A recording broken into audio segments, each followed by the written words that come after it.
व्यंकटराव, झालं बाबा एकदाच आपलं लग्न. हि. मला तर खूप खूप आनंद झालाय. पण तुम्ही काय एवढे शांत बसलाय हो? बोला की काहीतरी. काय बोलू, माझ्याकडे काय बोलण्यासारखं राहिलंय का आता? साहेब काय हो, फुगायला काय झालं? सासऱ्याने अंगठीन चैन दिली नाही काय? अहो दादा, माझ्या बहिणींनी यांना मीठ घालून गुलाबजाम खायला घातला म्हणून तोंड फुगून बसल्यात. हि. काय तेवढं एकच कारण आहे का? अजून कारण आहेत. मेवण्याला ब्राह्मणाने कान पिळायला सांगितला होता, भांडगुळाने कान चावलाय माझा. आईच्या गावात मेवण्याने कान चावला. बोळाय हो माझा भाऊ. चेहरा बोळा आणि लपडी सोळा. ए मुस्काड्या, गप पुढं बघून गाडी चालव. पण माझा भाऊ किती प्रेमाने तुम्हाला जिजू जिजू म्हणत होता हो. तरी पण रागाच्या भरात तुम्ही पायातला बूट काढून त्याला फेकून मारला. आईच्या गावात मेवण्याला बुटाने आणला.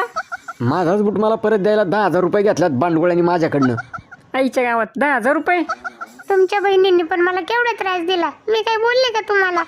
तुमची ती सगळ्यात मोठी बहीण बंटी जशी काय गरीब गाय असल्या का